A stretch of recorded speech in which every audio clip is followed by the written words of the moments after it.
Okay, folks, welcome back to another episode of Idea of India. Today, I have a very special guest, Shaunak, who happens to be a friend from my hometown, Nasik. And the reason I wanted Shaunak to be on this show is he has had a very interesting entrepreneurial journey, which is very different from what we get to hear in the news media or even on your story, right? And I would love for all of you to hear that story. It has been an inspiration for me personally. Shaunak, why don't we rewind a bit and go back to your college days? And I think you're one of those rare persons who starts building their business in college, and it is a real business, right? It is not just a B plan that you present at a competition and win some money for it. You actually started building your proper bootstrap business right in college. What made you do that? What was your college like? And what was going on in your mind? I'm guessing when you were in your second year or third year. So, okay, am I audible clearly? Yes, you are. Okay, so I think back in college, I was about, I think, 17 years old. I was in a college in Nashik called KK Wag. I enrolled for mechanical engineering, and the culture was completely different from what I really envisioned an engineering college to be. This was more of a ratta business, assignment likho, do this, do that, and I got quite disillusioned with the whole process of engineering. There was no real innovation happening anywhere. So I think starting up for me back then was more of finding a way to apply my mind to something really constructive and productive than just writing assignments. So entrepreneurship happened to me by chance. It was not to be ha abhi business like karna hai, so let's go out there and make some money. But my entry into entrepreneurship was simply because I was bored of my college. My college was bad. There was no innovation, and I wanted to do something different. So that's how we first started off. Got it. One question I have, I think you are in a very hard business, right? Which is a B2B edtech business, selling to schools. Uh, what was the whole idea when you started? How did you get your first client? What was that conversation like? So I was always fond of writing, and my first venture back in my first year was an online youth magazine, which happened to do very well. This was a lifestyle youth magazine with the name Scribido. It was online. We just went ahead, built a WordPress website, and it happened to do well. So because that did well, we became sort of these. I mean, people realized that we could make good content. So my school back in Nasik called me, and we sort of said that, okay, you know what, let's introduce good journalism and like good content creation to your kids. So that's how we sort of came up with the first newsletter for that school. Uh, and then because other schools saw that newsletter, they sort of like got in touch. And again, this was not really a business for us back then, right? This was more of कि अच्छा ठीक है लिखने को आता है, let's go and teach others. And in the process, because there was like demand for the kind of newsletters we made or the kind of training that we did in journalism, more schools got in touch with us, and that's how slowly we realized that okay, this might be a chance to make some money. There might be some business to this as well. Hmm, got it. Interesting. So it happened very organically without planning, right? Yeah. And I feel that most businesses that have really done well out there are ones which sort of start without a B plan. They just start off because the entrepreneur sees some value to be created somewhere, some gap, some niche that people have not really explored, and he goes out and tries to solve that niche or solve that problem. And in the process of doing that, our businesses like created. Got So the process is quite opposite to what you teach in B schools. it. No, I agree. So when did you really feel that, hey, like I have a real business on my hand, right? Like even when I get out of college, I probably don't want to go for a job. And I'm sure that did that thought cross your mind, hey, should I actually take employment or do MBA or do, a higher degree? Or when did you know, hey, this is working, I want to do this for the longer time? When did you start building your team? Like, how was that process like? So I'll tell you what. All of my peers were going into these typical engineering companies, and I was not somebody who was sort of inclined to work in that culture. So building out a business aside of engineering was a real need for me back then. Uh, When did I know if this is a real thing or not? Is when I think in the first year itself, he did some 14, 15 lakh rupees in revenue with 50%, I think 70% EBITDA because there was no cost, right? It was just me and like two more guys who were, I mean, designers or trainers. So uh, I started to make money and like real good money in my third year itself. And I'm like, अच्छा ठीक है, this is good money. Job में वैसे भी ये पैसा 5-6 साल के बाद ही मिलेगा, so might as well just start experimenting in the same line. Got it. Got it. Interesting. And then one of the very interesting things that I see about your business, and back then I was also in K-12 at Tech, right? And what really impressed me was you have this very nice foot in the door kind of strategy, right? Where you get into a school with a low price product, a sort of product where it seems like, hey, yeah, let's work with Shaunak, and slowly you have been able to build trust with these school owners, and that has led to much bigger contracts. So again, did that happen organically? How like what makes Scribido good at building these relationships, right? Because I know for each of your client, like if they have started at like 1-2 lakhs, that kind of ticket size, they have now gone on to spend a lot more with Scribido. So, how do you manage that process of building trust? So see, in hindsight, this may seem to be a very good strategy, but while we were sort of building it out, this was not what our mind was on. See, all these B school guys and all the startup gang that you have out there that sort of typically tells you to sort of focus on one thing and just solve that one problem. But we realized that education industry in general has too many inefficiencies inbuilt, right? I mean, the sales cycles is brutally long. You've got too many people to impress. The guys who you meet are not really decision makers as such. So, I mean, selling to school is tough. And we realized that if the same low cost product through which we sort of started our journey, if we sort of just stuck to it and like sort of just like continued that, we would not be able to sort of scale up. Uh, Hmm. at the same time, we realized that there's a massive opportunity to solve a lot more problems with schools. So, because of the first product, we could enter the schools very easily while we were like kids. I think, when Scribble Campus started, I was, I think, what, 19 or 20 years old, right? So, I think what this is almost 7 years back now. And they could trust us because it was a very small thing that we were solving. But eventually, as we spent time with them and they spent time with us, we both realized that okay, there's a lot more stuff that we can do. And I think today I mean, we offer everything that a school needs. And over time, we realized that was okay. If it takes 6 to 8 months to sell to one school, a 2 lakh ticket size doesn't justify that kind of sales cost. And we learned this by making a lot of mistakes, by investing a lot of time and effort into sales. So this may seem to be a strategy that seems to be quite like well thought out today, but back then that was not the case. Got it. And I remember a few of the conversations we have had earlier also, right? So as a young founder, how difficult it is to hire, like you mentioned sales, right? I know that you hired someone pretty senior for sales. How was that like? Like, how does it feel to manage, like you're still very young, right? So how does it feel to manage people who are much older to you? How do you actually get them to work for you, right? That is like the first question. How do you go about interview? So what was that like?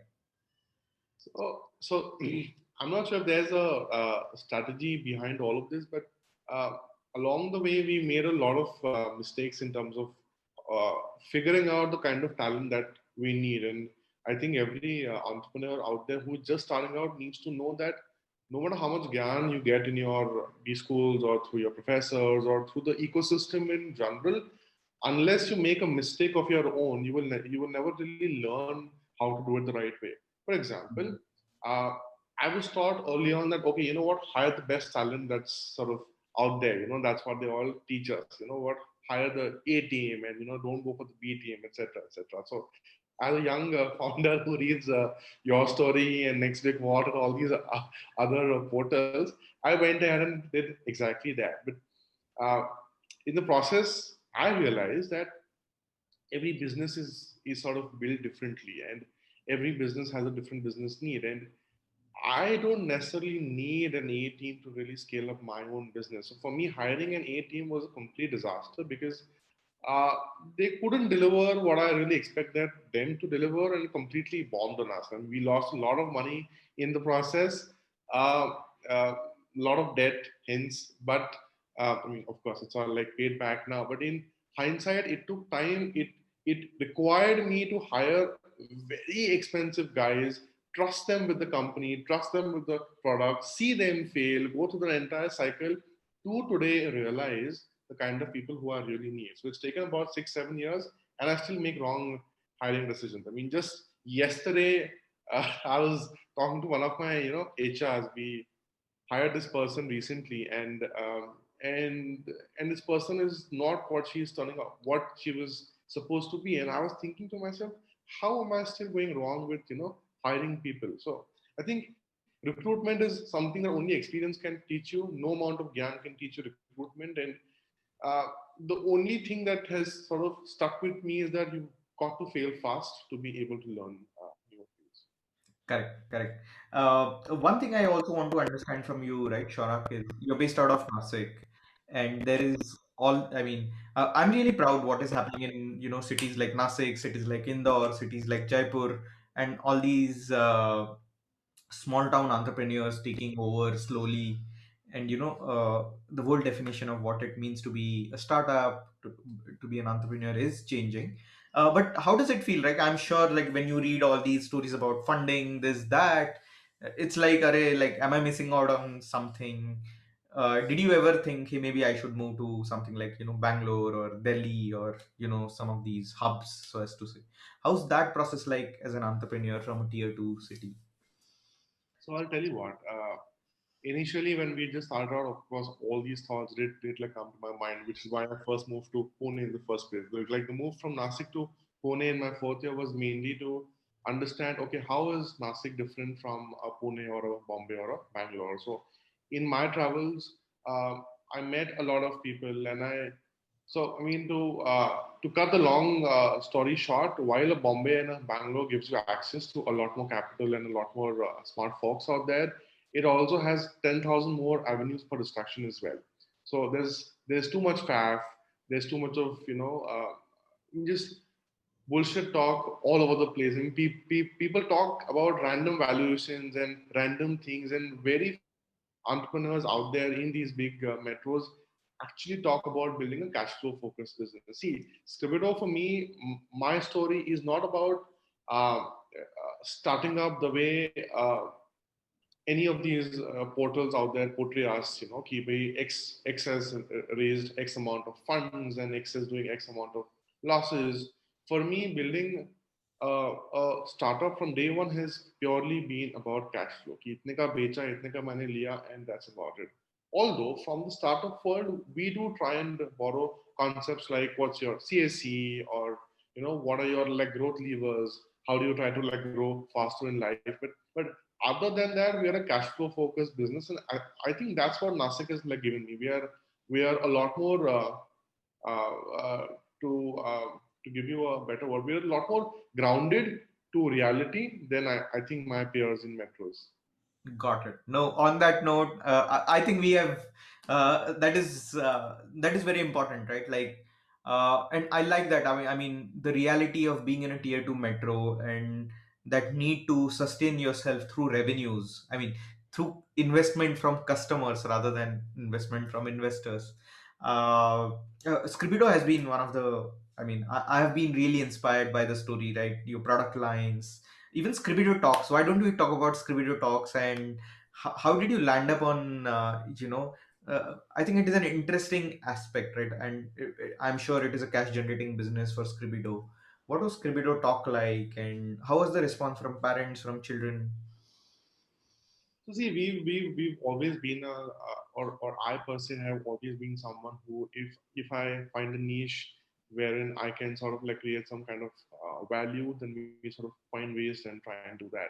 So Scribble Talks was basically, uh, I mean, to put it very simply, TED Talks for kids. Okay, but how we landed upon the concept was quite different.